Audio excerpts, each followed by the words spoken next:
everyone, welcome to the fifth part of Chapter 3. Today we are going to talk about organic chemistry. We're going to learn a little bit about organic nomenclature, and this will give you a head start for when you take organic in the future. So thus far in the class, we have covered talking about inorganic compounds, and this will be compounds that have things like metals and most non-metals. Organic compounds are going to be composed of primarily carbon, hydrogen, and oxygen, and sometimes other things like nitrogen or some halogens, but they're going to be primarily made up of carbon, hydrogen, and oxygen. So today we're going to learn how to name hydrocarbons, and we're going to start looking at functionalized hydrocarbons. We're not going to learn how to name functionalized hydrocarbons, we're just going to kind of be able to recognize them. But we will be able to name simple hydrocarbons after today's class. So here are a list of hydrocarbons, and so the names of them are going to be things like methane, propane, butane, pentane. We have lots of different prefixes. The prefixes will tell you how many carbons are in your molecule. So like meth means 1, prop means 3, and you're going to go ahead and memorize these. We have a list in a slide or two about that. And then the ANE tells you that all of the carbons in that group are going to be single bonded carbons. So like if you look at propane, right, ANE, all of the carbons in propane are singly bonded. And like butane, they're all singly bonded, pentane. If it ends in ENE, that's going to tell you that there's a double bond somewhere in the molecule. And if it ends in YNE, then there's going to be a triple bond somewhere in the molecule. So we're going to deal mostly with the names, the molecular formulas, and a little bit with the structural formulas. The space-filling models are just to show you what this would actually look like. It's a better representation of the hydrocarbon, just kind of, in the real world. Then we've got common uses down the right.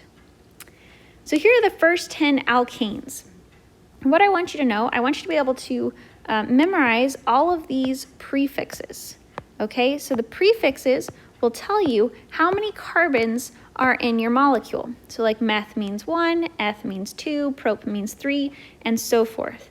And then to figure out the number of hydrogens, you're going to use this formula down here on the bottom. So this will be 2n plus 2 to figure out your number of hydrogens. So let's say we were going to do this for octane. So that would be C8. And to figure out our number of hydrogens, we would do, that means n is 8. So we would do 2 times 8 plus 2 to figure out our number of hydrogens. So that means that we would have 8 times 2, which is 16, plus 2 gives us 18. Or like if we wanted to do it for nonane, right, C9, we would have 2 times 9, which would give us 18, plus 2, so that is H20. So that formula down at the bottom will tell you how many hydrogens that you'll have, and then the prefix will always tell you how many carbons there are. So here are, we have the carbon atoms down the left, right? That's the number of carbon atoms. And then the prefix that goes along with it. I would make flashcards for this so that you start to learn them. Some of them are similar to what we've already done for like naming covalent molecules, but some of them are different, right? It starts to be the same at 5, but before that, those are different. So you need to know the number of carbon atoms and the prefix. The name for all of these is always going to be the prefix plus ANE, because that ANE will be an alkane, which means it is single bonded. If we have alkenes, those are going to be double bonded, and alkynes are going to be triple bonded. But in this class, we are just going to learn how to name alkanes. So here we go, name the following alkanes. Naming them is pretty straightforward because we're just going to look at the number of carbons. So C5, that means that is pent. And again, this is an alkane, so it's going to end in ANE. And then for C7, right, that's going to be hept. And then again, it's an alkane, so it ends in ANE. So writing the names is going to be really straightforward. You could check that they are actually alkanes by that formula 2n plus 2 and make sure that the number of hydrogens matches up with what it should be. So like for, pentane, we would do 2 times 5 plus 2. That gives us 12, so that is indeed an alkane. If it was an alkene, then it would just be 2N, and if it was an alkyne, it would be 2N minus 2. But the prefixes are always going to be the same. It's just the ending that's going to change to tell you if there's a double bond or a triple bond in the molecule. So now, if we were going to write the formula for the alkanes, we're going to use that 2N plus 2 to figure out how many hydrogens there are. That prefix tells us the number of carbons, but we'll use the 2N plus 2 to figure out the number of hydrogens. So here we have C10, right? And then we would do 2N plus 2 to figure out how many hydrogens there are, so that would be H22. For propane, we have C3, and again, 2N plus 2, so we get 6 plus 2 gives us H8. And then hexane, that would be C6, and again, 2 times 6 plus 2, that gives us H14. Okay, so that prefix will always tell you how many carbons there are. We use 2N plus 2 to figure out how many hydrogens there are. Okay, now we're going to learn how to draw some organic structures. So we are going to pretty much just draw the carbons in our molecules. And that's because most hydrocarbons are made up of simply carbon and hydrogen. So where there's not a carbon, there's going to be a hydrogen. So we're not going to draw in all of these hydrogens all the time. So like this is how we would typically draw, this would be butane. And each of the ends is a carbon, and each of the bends is a carbon. So we have 1, 2, 3, 4 carbons, which is why this is butane. But we haven't drawn any of the hydrogens, right? We didn't make it look like this with all of the hydrogens on there because the hydrogens are just cluttering it up and they don't really matter. They're just there to complete the valences, right? They fill in that octet, but they're not going to be really important to our structure otherwise, so we'll just leave them off. So our line intersections and ends represent carbon atoms. So you can think of every end and every bend is a carbon. So here we have 1, 2, 3, 4 carbons in each one of these molecules, but you'll see the one on the left looks a lot cleaner than the one on the right because we've left all the hydrogens off. Okay, so the focus of today is to learn how to name branched alkanes. And so this is when we have alkanes that don't go in a straight line. All of the ones we've talked about before went in a straight line, and so we would just name them as hexane or butane or pentane.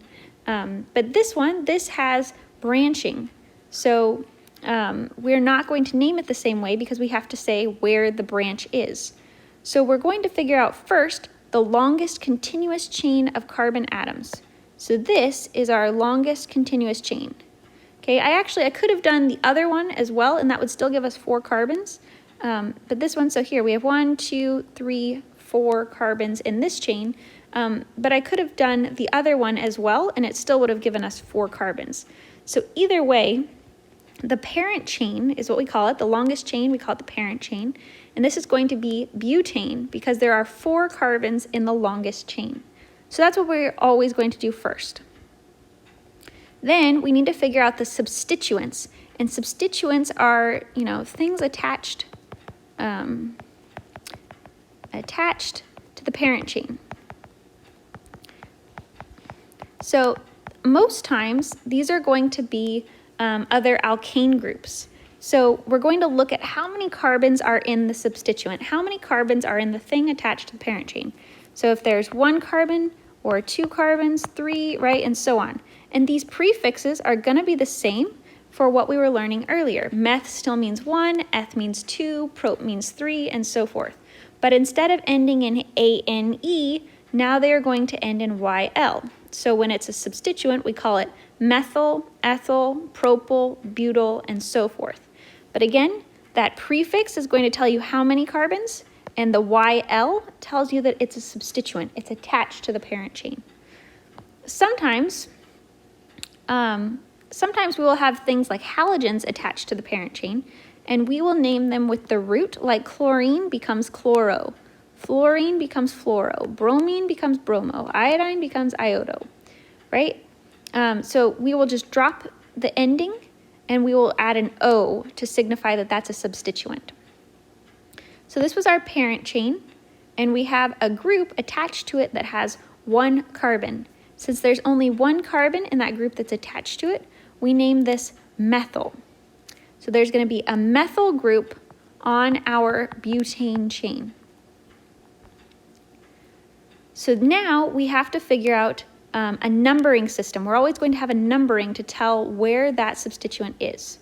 And we are always going to number it from the side that gives the substituent the lowest number, right? We could number it this way, 1, 2, 3, 4, or we could number it this way, 1, 2, 3, 4. So we can number it either way. You're not always just going to go from left to right.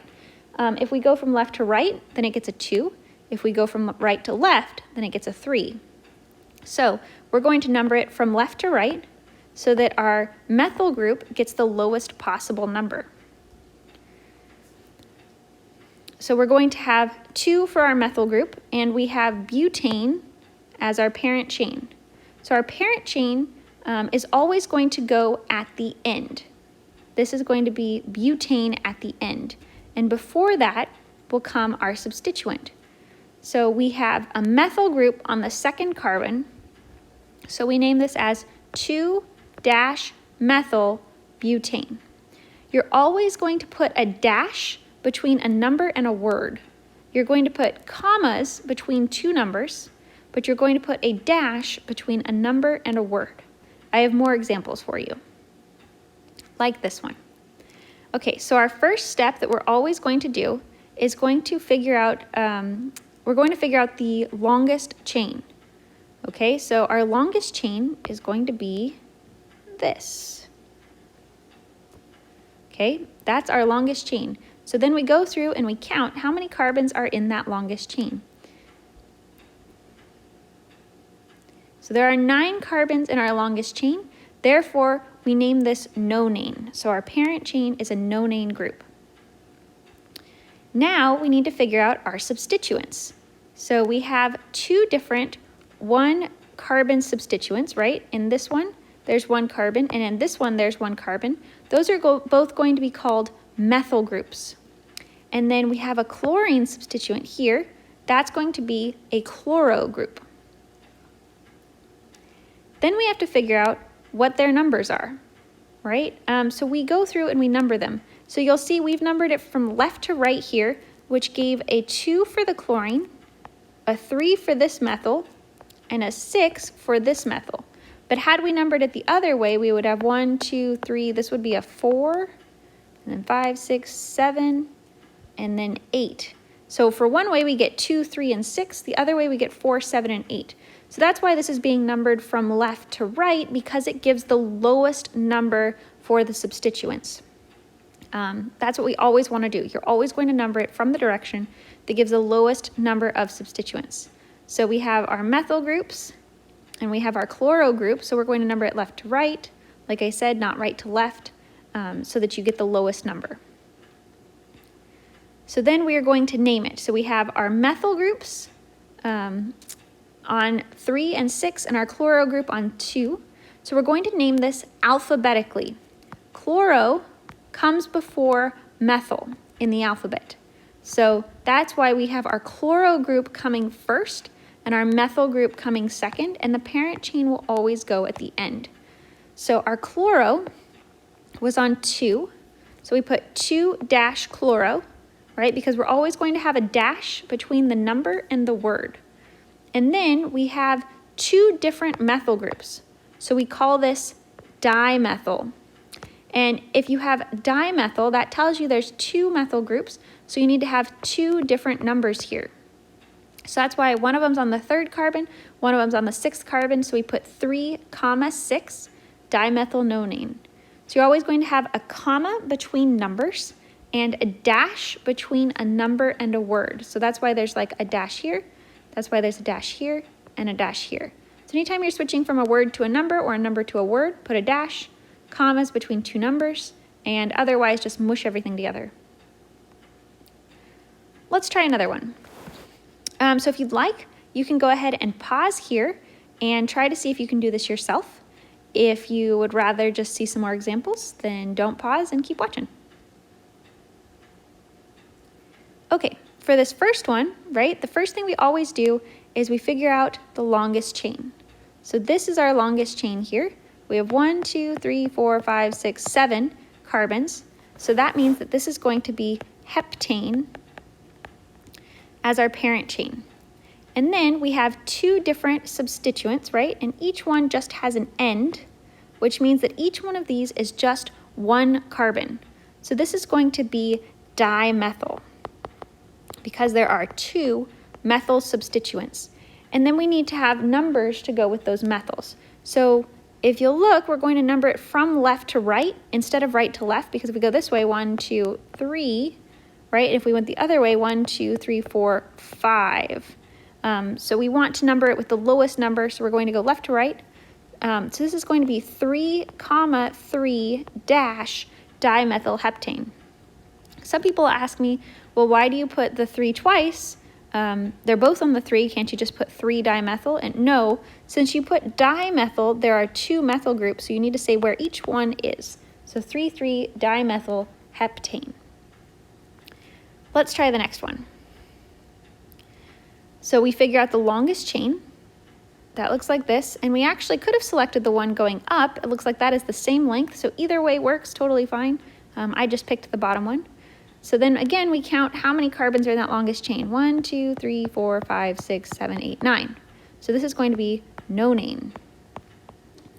And then this group, this has an end and, a bend and an end. So there are 2 carbons in this substituent. So that is going to be an ethyl group. And we're going to number it, it looks like, from right to left instead of left to right, because that gives it a lower number. So this is on the 3rd carbon. So we name this as 3-ethyl nonane. Had we numbered it the other way, it would have been on the 7th carbon, and we want to give it the lowest substituent number. All right, find the longest chain. Then count how many carbons are in it. 1, 2, 3, 4, 5, 6, 7, 8, 9. So again, this is nonane. And then we need to figure out how many, we need to figure out our substituents. We have a methyl group here and a methyl group here. So this is, again, this is dimethyl. And now we need to figure out which numbers to give them. So it looks like we're going to go from left to right here, because that would give us 1, 2, 3, 4, 5, 6. If we went the other way, it'd be 1, 2, 3, 4, 5, 6, 7. So we're going to name it 3 and 6. So it's going to be 3, 6 dash dimethyl nonane. Okay, so just always follow those same steps. Figure out the parent chain, write that longest chain, figure out your substituents, what numbers are they, and write it out. Just remember that your substituents, if you have more than one, like on the previous slide, you need to name them in alphabetical order. And don't include, like when you're trying to figure out the alphabetical order, like dimethyl, we don't use the D. We'll name this, right, because it's a methyl group. So dimethyl would come after ethyl, not before it. Okay, so leave off the prefixes here when you're trying to figure out the alphabetical order. Okay, our last thing that we're going to cover in this chapter is functional groups. So here are a bunch of different functional groups, and we're not going to name organic compounds with these functional groups. I just want you to be able to recognize that an organic compound has a particular functional group. So this first one is an alcohol, and alcohols have an OH group. This is not a base. This is when your OH is attached to a carbon group rather than being attached to a metal. Okay, so if our OH is attached to a carbon group, and that's what this R is. So you'll see these R's. That just means some long carbon group. Okay, R's just mean however many carbons you want there to be. So an OH attached to a carbon group is an alcohol. So here we have an OH attached to a carbon group. That would be an alcohol. If we have an oxygen sandwiched between 2 carbon groups, that's going to be an ether. So here we have an oxygen sandwiched between two carbon groups. That's an ether. In the next couple, we have a carbon that's double bonded to an oxygen, and that's going to be called a carbonyl. Okay, so when we have a carbon double bonded to an oxygen, we have a carbonyl group, and this thing on the end is what's going to change in these next couple ones. So we have a carbon double bonded to an oxygen with a hydrogen on the end, that will be an aldehyde. If it has a carbon double bonded to an oxygen with another carbon group, then that's a ketone, right? And there's always this carbon group on the other side. If we have a carbon double bonded to an oxygen with an OH group, that is a carboxylic acid. If we have a carbon double bonded to an oxygen with an O carbon group, like here, carbon double bonded to an oxygen with an O carbon group, that will be an ester. And if we have a nitrogen with a bunch of hydrogens, that will be an amine group. So these are the functional groups that I want you to memorize. Okay, you need to be able to recognize them. So I would maybe have the family name, right, this, and you could either do the general formula or the example or maybe both, right? But you need to be able to recognize them. So here are some examples of what it might look like on a quiz or a test. So for this first one, we have an OH group, and it's not attached to a carbonyl carbon, it's just a regular old carbon. So that would be an alcohol. And here on this next one, we have a carbon double bonded to an oxygen and a hydrogen on the end. And same here, right? These are both two examples of this. Carbon double bonded to an oxygen with a hydrogen on the end. That is an aldehyde. If we have an oxygen sandwiched between two different carbon groups, that will be an ether. If we have a nitrogen group, that one's going to be easy for you to recognize. That one's an amine. If we have a carbon double bonded to an oxygen with carbon groups on either side, right? Same thing here. Carbon double bonded to an oxygen with carbon groups on either side, that one's going to be a ketone. If we have a carbon double bonded to an oxygen with an O carbon group, carbon double bonded to an oxygen with an O carbon group, that's going to be an ester. And we have a carbon double bonded to an oxygen with an OH group on both of these, carbon double bonded to an oxygen with an OH group, that is a carboxylic acid. So you need to be able to see a structure like this and tell me what functional group you can see. I may put a very large molecule on there and say, point out all of the functional groups that you can see. So you need to be able to recognize them. So like I said, make flashcards of these functional groups, make flashcards of the roots for all of the alkanes, and start memorizing them. You will get more practice on naming these functional groups and on naming branched alkanes in your Chapter 3 lecture worksheet. So make sure you guys are going and doing those practice problems.